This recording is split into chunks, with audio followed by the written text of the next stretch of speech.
Hello everybody and welcome back to Extra Holiday Games. I'm Extra Holiday and we are scooting through the sky. Okay, slow down. Alright, we're good. Hey, went too high. Oh boy. I sure love Mario. Oh boy. I'm actually losing lives here, which is slightly concerning, but again, it doesn't really mean that much, because in a super world, when you game over, you just start at the beginning of the level that you're playing, so in a level that, doesn't have checkpoints, it doesn't really make a difference. Ow. Hi. Okay, death. That's fine. Death is fine. I'm not worried about death. Death, not even on my mind.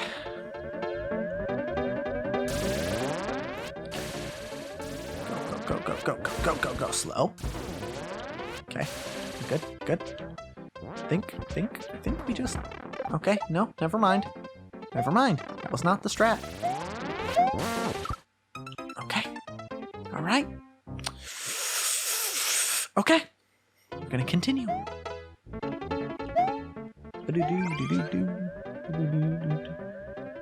I ever talked about how much I like this game? I really like it a lot. In fact, arguably, this is my favorite Mario game, which I've said before to friends, and maybe even on the channel. It feels like cheating picking this game as my favorite Mario game. 'Cause, like, a good like 80% of, maybe even 90% of what this game is, it was not made by Nintendo, right? It's one of those games where the majority of the content of the game was not made by... It's more of a tool set than an actual game by itself. So saying like, oh yeah, my favorite Mario is Mario Maker is like kind of like saying, oh yeah, well my favorite my favorite PC game is Gary's Mod. It's like, I mean, I guess. Even though most of the stuff like wasn't, it's weird. It's weird. It's a weird idea, you know. I guess it's totally valid to have a fan game be your favorite game. Even, well, I don't know. If someone went up to me and said, "Hey, my favorite Mario game is Kaizo 3." I'd be like, I might look at him a little funny. I'd be like, well, technically that's a Mario game, but like, it's not like an actual Mario game. You know, I'd probably accept that answer. So you know what? I guess it's not cheating to say Mario Maker is my favorite Mario game. Similarly, one of my favorite platformers for a while was Little Big Planet, because much like this game, you can make your own levels in that, and you know, I like making my own stuff. That's half the reason why I'm a DM for D&D. I like making stuff. Like, even when I wasn't actively playing D&D for a while, I was still making characters. That's how much I like making stuff, is I wasn't even playing D&D, and I was still, like, I hadn't played in years, and I was like, you know what, it'd be fun if I made a new character. And I still have those character sheets. In fact, I might reuse them, although I would have to convert them from Pathfinder to 5th edition, but yeah. Well, it's kind of funny. Earlier today, I was watching some D&D. And specifically, I was watching a VOD of Arcadeums. And there was like 3 or 4 different times within 1 or 2 sessions where Arcadeum was like, okay, I'm going to need you to make a reflex save or a fortitude save. And I'm like, I know what those are, and I know why what he's saying is incorrect. Because those are saves that exist in Pathfinder, not 5th edition. But apparently he's... It kind of informed me that, yeah, Arcanum's actually done a lot of work with Pathfinder, because all that I've seen, all the campaigns that I've seen him run were 5th edition. But, I mean, he's been DMing for 17 years, and 5th edition only came out 6 years ago. Like, not even 6. So of course he's played other systems. But to know that he played the same one that I was playing years ago, that's pretty neat. That being said, I haven't really looked into what 2nd edition Pathfinder looked like. I was at a bookstore one day and I saw that there was a 2nd edition of Pathfinder. I had a brief look at the book, but I certainly didn't sit down long enough to read the entire thing. But that was curious to me. You know, so I am curious about some of the things that 2nd edition Pathfinder does that 5th edition D&D doesn't, and 1st edition Pathfinder doesn't.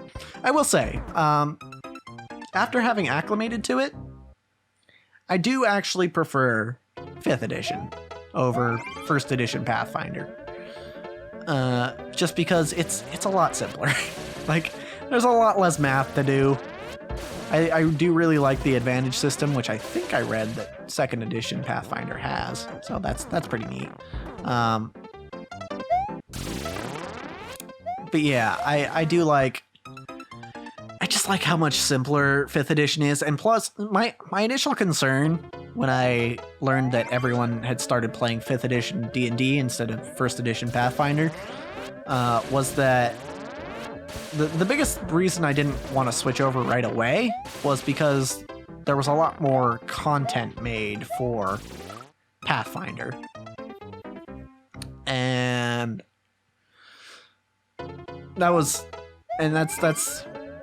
something I really enjoyed, was being like, okay, what's all the different sorts, whatever all the different options. You know, I like having options when I'm, you know, making a character.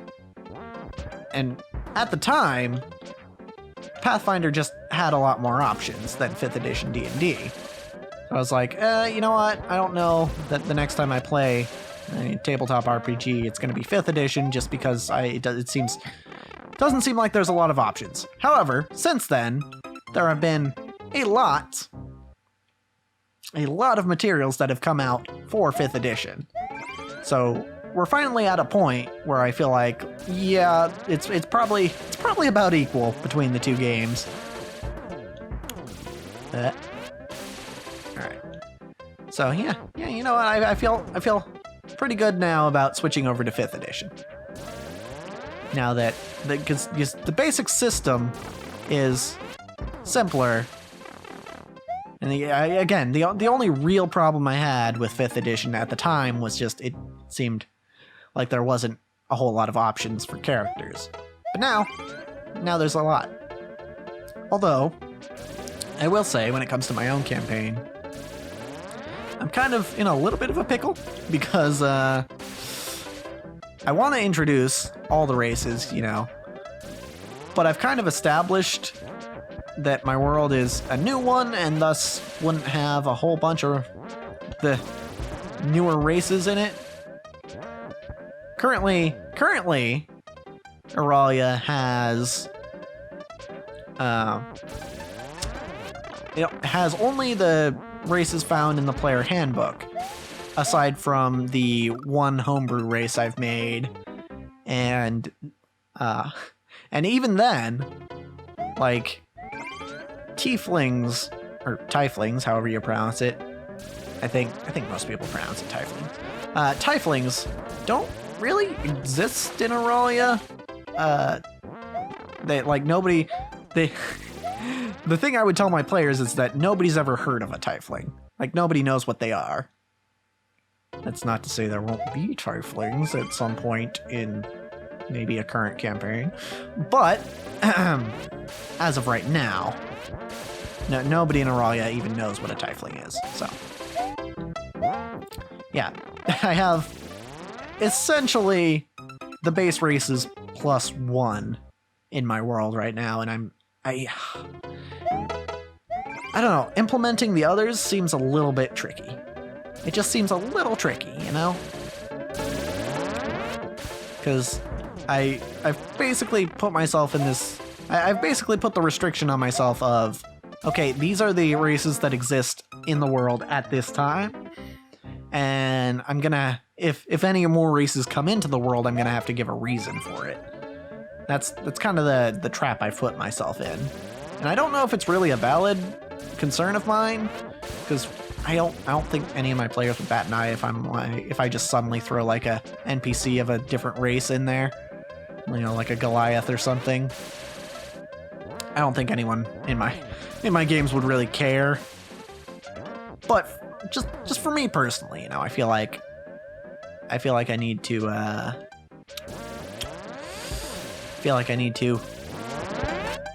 establish them in the world before I get any further.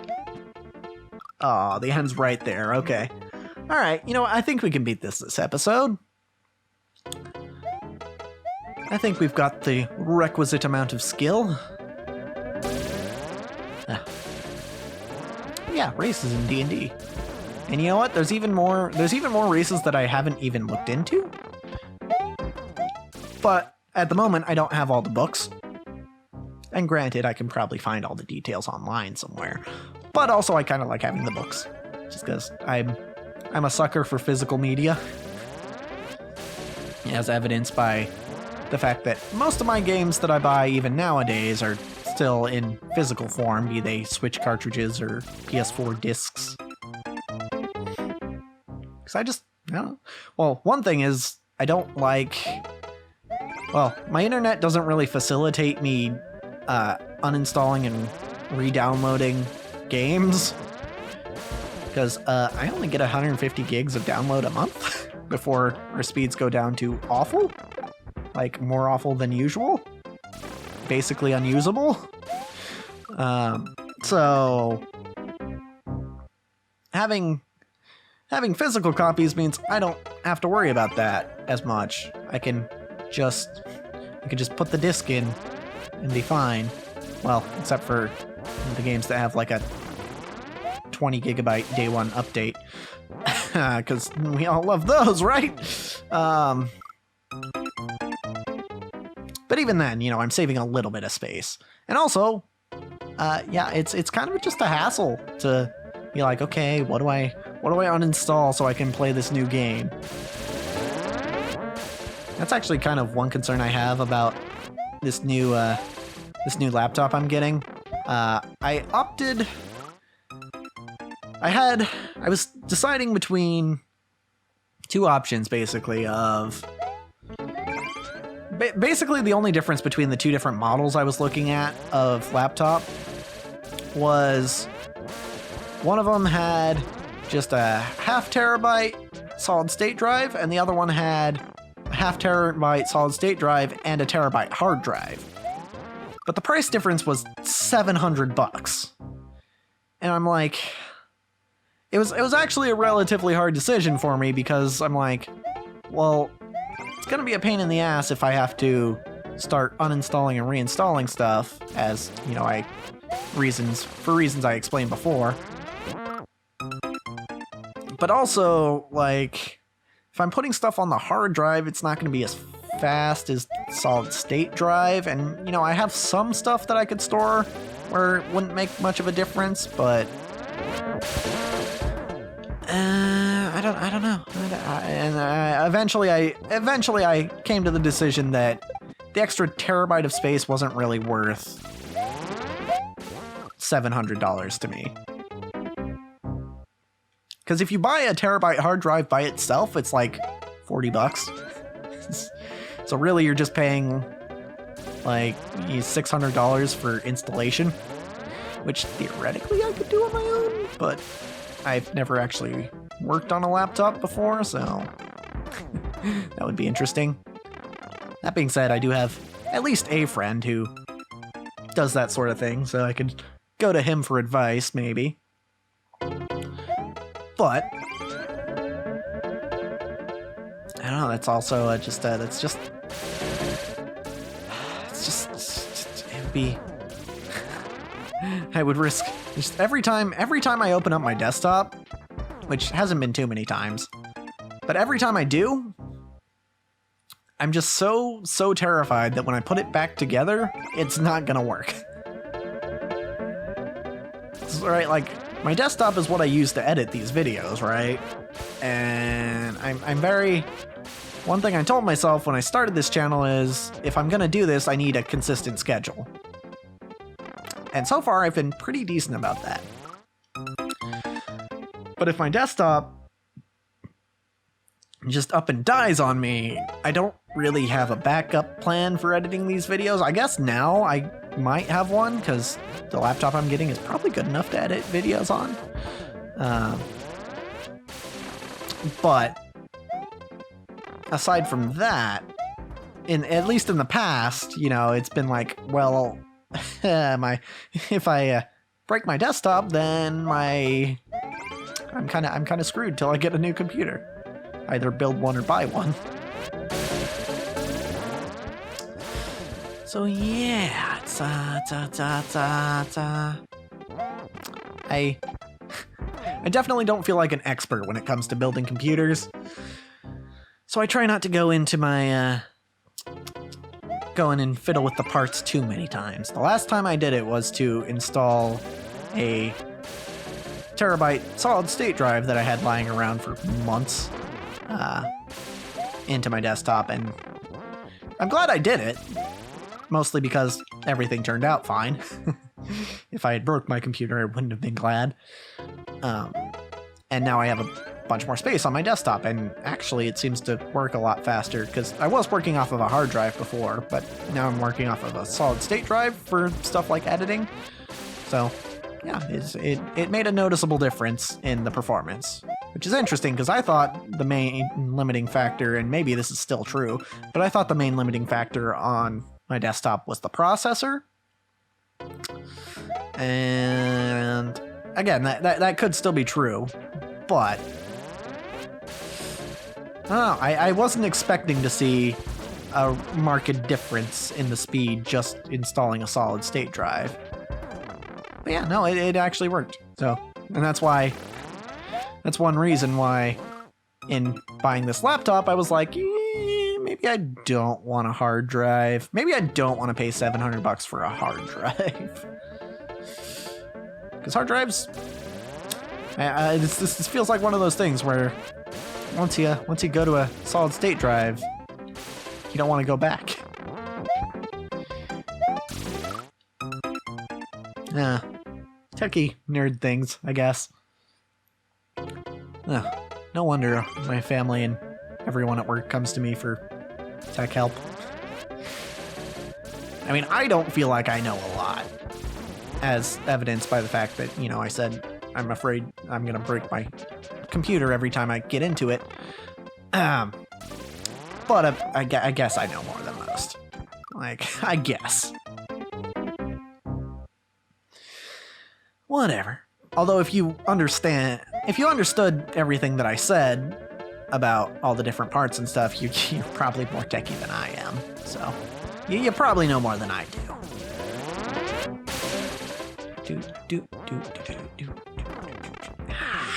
Okay. I don't know. I've never really considered myself good with technology.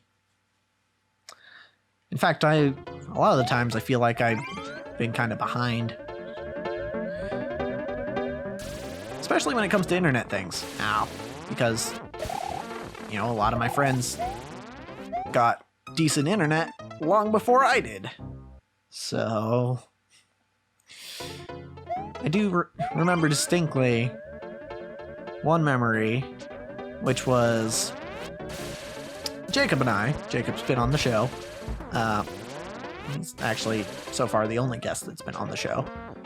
But Jacob and I, we used to play a lot of Call of Duty together, and we would play offline because neither of us had sufficient internet to play online. And during that time, we were relatively evenly matched in terms of skill. and I game overed.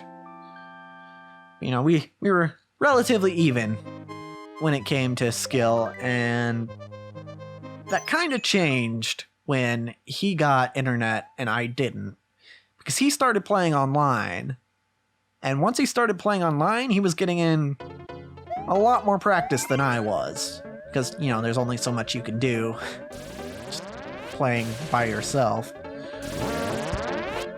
And, you know, I only ever got to play with him when I went over to his house. So it's a little, he got a lot more practice than I did, is the gist of what I'm trying to say here. And, it showed. It showed. He got a lot better than I did. And it was kind of sad. I mean, eventually got to the point where I started bringing my PS3 over to his house, and we started playing together. But even then, you know, I could only overplay when I was with him. So it was a little still lopsided. Like, I got better than I was. I guess I probably wasn't that much better, but I was noticeably worse than he was, and, you know, it's fine. I did other things to make myself have fun, you know, because like making. I remember in Modern Warfare 3, I specifically made a build that wasn't necessarily meant to kill people, despite the fact that that was the objective of, because we basically only ever played team deathmatch.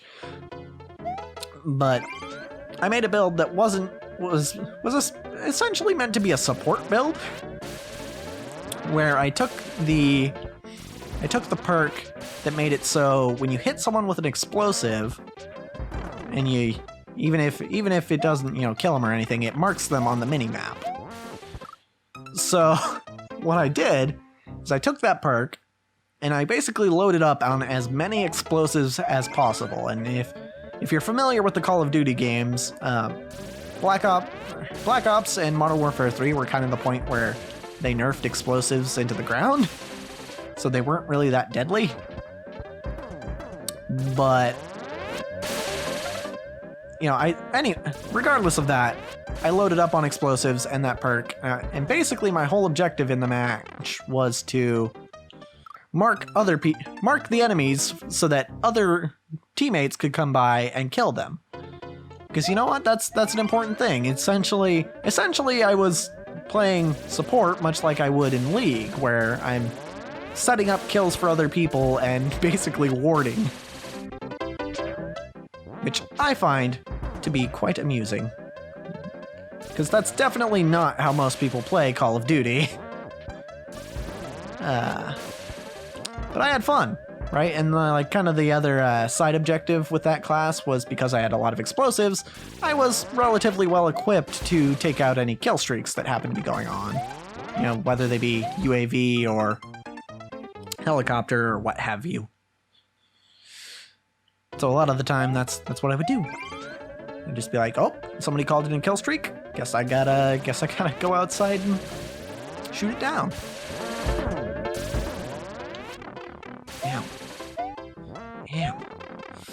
Yeah, no, I had fun, you know, and that's something I feel like I'm decently good at, is having fun in a game even if I'm not that great at it. I mean, heck, most of the time I've played League in like the past 3 years, I spent pretty much the entire time just doing off-meta builds or even non-meta builds, where I just build things that I think would work, potentially. And, you know, I have a lot of fun doing that, even if it's not the most effective way to play.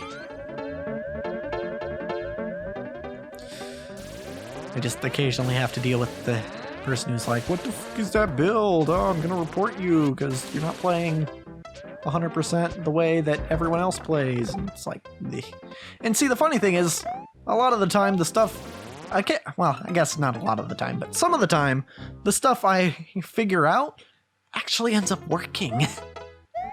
Like, I did not see anyone else play solo lane Soraka until I did. And it ended up being used in professional play. Like, they started playing it in professional play after I started playing it just in normal games. And I can't help but think, that, maybe it spread because I did it. I was one of the few people who thought up the idea, and it just happened to be a good idea. And there are one or two other instances where some of the things I've tried became significantly more popular. One of them is, and I do recommend this because I don't think they've nerfed it at all since I last played it. But one thing I do recommend that I'm pretty sure works really well still is Hail of Blades, the rune Hail of Blades on Tristana. Again, this is probably not going to mean anything to anyone who doesn't play League of Legends, but if you do play League, I highly recommend that if you're playing Tristana, take Hail of Blades as your keystone. Because it is very, I guess, to just give a brief summary of the benefits, you can pretty much 100 to 0 people at level 2 just by jumping on them after putting your E on them. It's just E, jump, auto, and then either they die or you can jump out because your jump got refreshed. So, just there's a freebie from me.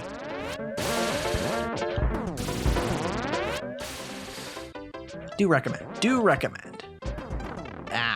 Okay. Well. Alright. You know what? This episode's been long enough.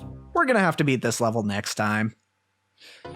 Cause, as for this episode, that's a wrap.